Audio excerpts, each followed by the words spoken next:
Hi, today I'm in Doncaster, a special location, and with a special, very special chef, George. George and Angie's house today. Let's see what George got.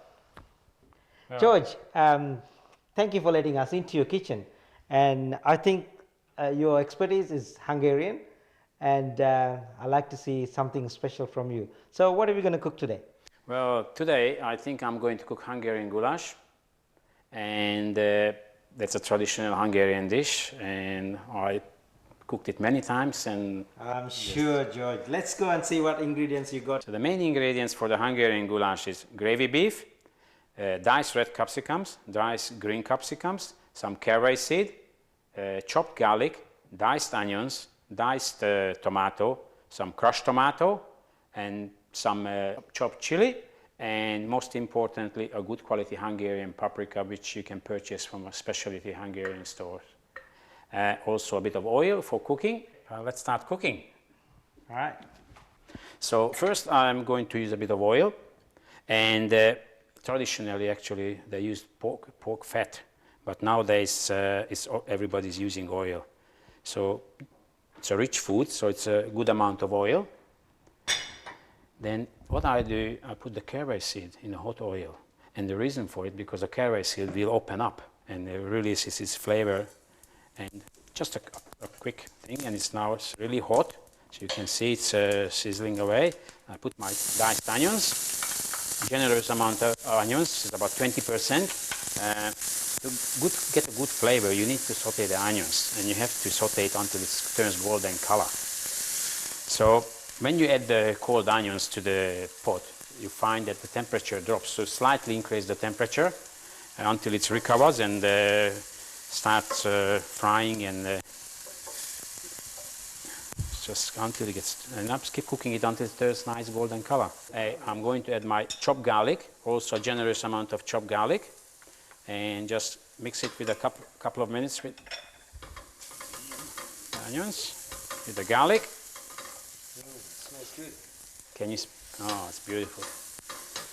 Now, what comes the most crucial part of this casserole? The Hungarian paprika. Now, if you put the Hungarian paprika and you leave it too long, it turns bitter. So we turn down the temperature and put a generous amount of Hungarian paprika in it. That's a lot. Oh, it is. But it looks great, but just not that hot one. Actually, this one is actually sweet. Sweet Hungarian paprika. Yes. You can have the hot version of it, yeah. Yes. So just a quick stir, and then you add your diced meat,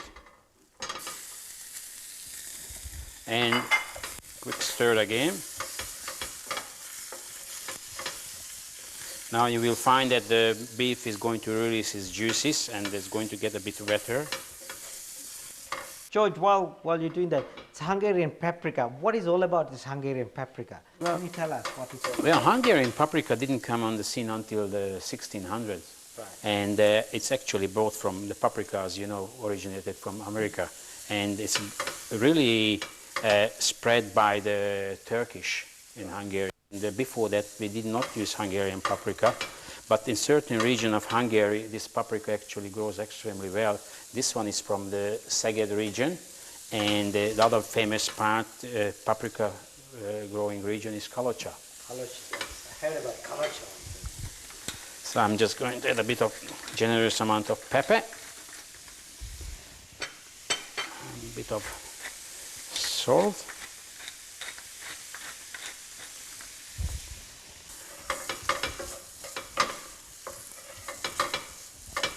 Now in that stage that we have to add other ingredients, and the meat is nicely seared, as you can see. So I add my crushed tomato. I add the diced tomato.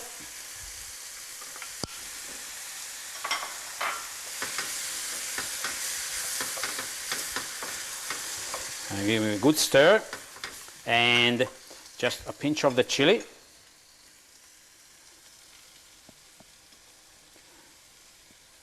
And most probably at this stage not but later on I will need to add some water.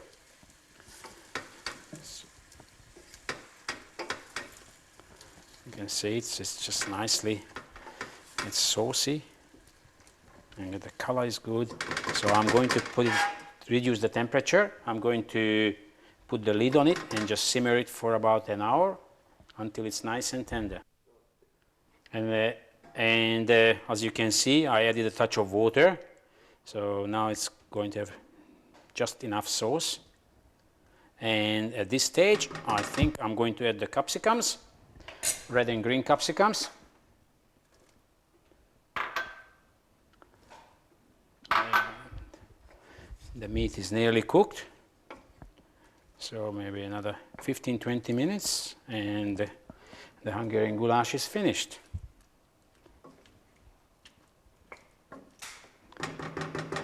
And I'm going to cover it again and just wait until it's completely cooked. What do you think? What do you think? Fantastic. Well, Let me bring it over. Let me bring it over. I tell you it's finished and you're going to love every bit of it. Let me bring it over. Oh my goodness. Now, traditionally in Hungary, you serve this one with a nice crusty bread, with the Hungarian flour dumplings, which also called spatzli, or you can just serve it with rice. But whatever way you like it, it's a rich, beautiful beef stew. And it's very good. It's winter time. Is that right, George? Winter time, anytime. Wow, George, that's beautiful. That's very good. I can smell the paprika and I feel it's really Hungarian dish. I can't wait to eat. Well, that's all for the day. And we'll see you again with a new recipe next week. And that brings us to a conclusion of this